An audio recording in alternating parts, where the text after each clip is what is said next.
Hello everyone, welcome to सरकारी library. आज का जो वीडियो है इसमें हम पलामू ज़िला को कवर करेंगे।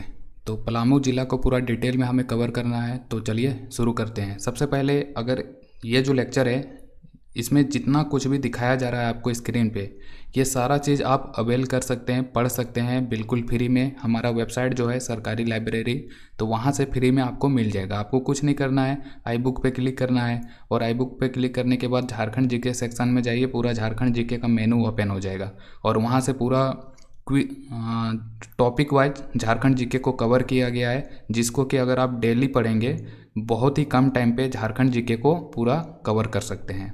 तो वहाँ से जाके पढ़ना शुरू कीजिए, कम टाइम पे कवर करना है, झारखंड जीके कंप्लीट करना है। तो चलिए आज जो है, तो आज हम पलामू ज़िला को पूरा डिटेल में देखेंगे।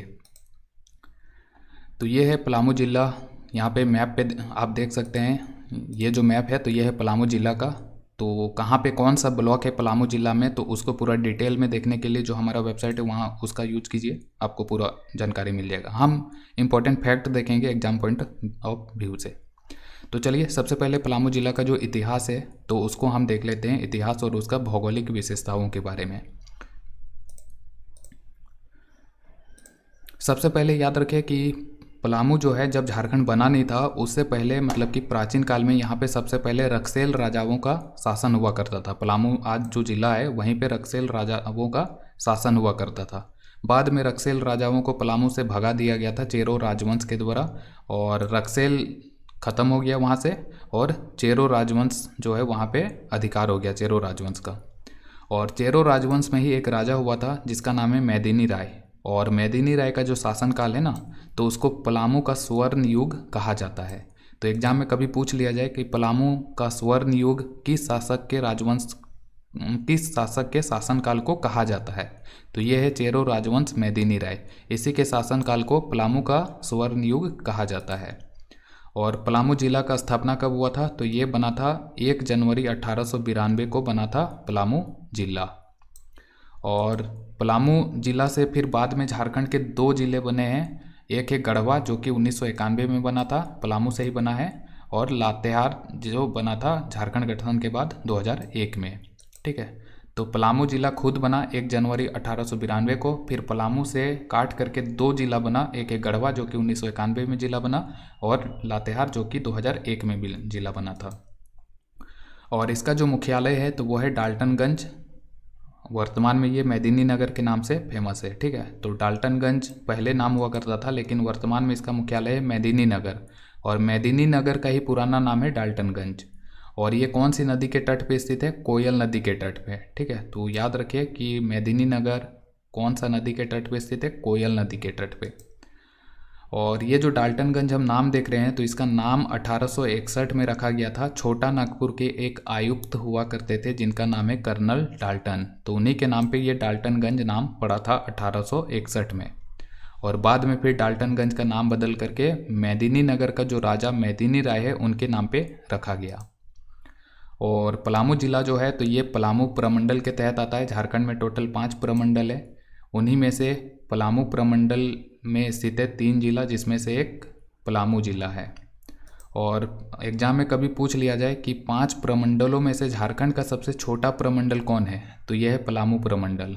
तो पलामू प्रमंडल झारखंड का सबसे छोटा प्रमंडल है, ये भी याद रखना है। और पलामू प्रमंडल जो है तो इसमें 3 अनुमंडल है, यानी कि 3 सब डिवीज़न है। इनका नाम याद रखिए, मेदिनी नगर, छतरपुर, हुसैनाबाद। 3 अनुमंडल है, मेदिनी नगर, छतरपुर, हुसैनाबाद। और प्रखंड कितना है, तो प्रखंड है 21 प्रखंड। और विधानसभा क्षेत्र कितना है पलामू ज़िला से, तो विधानसभा क्षेत्र है पलामू ज़िला से 5 गो। इनका नाम यहाँ पे देख लीजिए, पनकी हो गया, डाल्टनगंज हो गया, बिश्रामपुर हो गया, छतरपुर हो गया जो कि एससी के लिए रिजर्व है, फिर हुसैनाबाद। तो ये 5 विधानसभा क्षेत्र है पलामू ज़िला में। और लोकसभा क्षेत्र कितना है, तो ये लोकसभा क्षेत्र है 1 ही गो, और वो है पलामू। ठीक है, तो पलामू ज़िला और गढ़वा ज़िला के जितने भी विधानसभा क्षेत्र हैं उनको शामिल किया गया है पलामू लोकसभा क्षेत्र में। और कुछ शहरी निकाय हैं पलामू में, जैसे कि मेदिनी नगर निगम हो जाएगा, फिर हो जाएगा विश्रामपुर नगर परिषद हो जाएगा, छतरपुर पंचायत हो जाएगा, हुसैनाबाद नगर पंचायत हो जाएगा। तो ये शहरी निकाय जो है पलामू ज़िला में है। उसके बाद यहाँ पे कुछ नदी जलप्रपात वगैरह भी, जैसे कि उत्तरी कोयल नदी पलामू जिला से होते हुए बहती है, अमानत नदी, सोन नदी, तो ये नदियाँ पलामू जिला से होके बहती है। और यहाँ पे कौन कौन सा खनिज पाया जाता है, तो यहाँ पे बहुत सारा खनिजों का लिस्ट है, तो उनमें से सबसे मोस्ट इम्पॉर्टेंट याद रखना है ग्रेफाइट। ग्रेफाइट जो है तो ये पलामू जिला में मिलता है। इसके बाद उद्योग धंधा की बात करें तो यहाँ पे है जपला सीमेंट उद्योग, जपला सीमेंट संयंत्र, जो कि झारखंड का पहला सीमेंट कारखाना है, जो कि बना था 1921 में, स्थापित किया गया था जपला सीमेंट कारखाना का। और यहीं पे है आपका Bihar caustic soda and chemical company. और यहाँ पे कौन कौन सा शैक्षणिक संस्थान है, तो एक हो जाएगा नीलांबर पीताम्बर विश्वविद्यालय, ये पलामू में ही है। और राष्ट्रीय तिलहन शोध एवं विकास संस्थान, ये भी शैक्षणिक संस्थान है।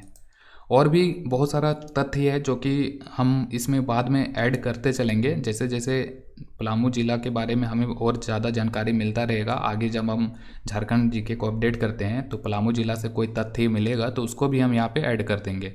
ठीक है, तो आपके पास बहुत सारा इन्फॉर्मेशन का भंडार एक ही जगह पे मिल जाएगा पलामू जिला को लेकर। और यहाँ पे वन्य जीव अभ्यारण्य की बात करें तो पलामू अभ्यारण्य यहाँ पे स्थित है। इसके बाद है फिर प्रमुख पर्यटन स्थल देख लेते हैं। तो पर्यटन स्थल में कई सारे चीज़ आ जाएगा, डैम आ जाएगा, पहाड़ी आ जाएगा, मंदिर आ जाएगा, इसी तरह से फिर किला कोई होगा पलामू में तो वो भी आ जाएगा। तो बहुत सारा पर्यटन स्थल है, यहाँ पे लंबा चौड़ा लिस्ट है। तो याद रखिए कि मेदिनी राय का किला, शाहपुर का किला, रोहिलो का किला, ये पलामू में स्थित है। इसी तरह भीम चूल्हा पलामू में स्थित है। मुरली पहाड़ी, चियांकी पहाड़ी, ये पलामू जिला में है। मलई डैम कहाँ पे है, तो ये भी जो है पलामू जिला में है।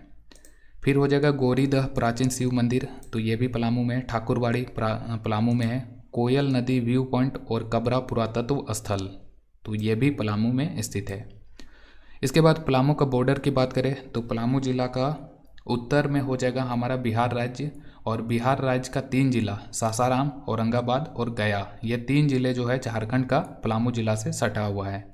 इसी तरह पूर्व में हो जाएगा झारखंड का पूर्व में, मतलब पलामू का पूर्व में चतरा जिला हो जाएगा, पश्चिम में हो जाएगा गढ़वा जिला और दक्षिण में हो जाएगा लातेहार जिला। ये आप मैप को देखेंगे तो वहाँ से ये सारा इन्फॉर्मेशन क्लियर हो जाएगा।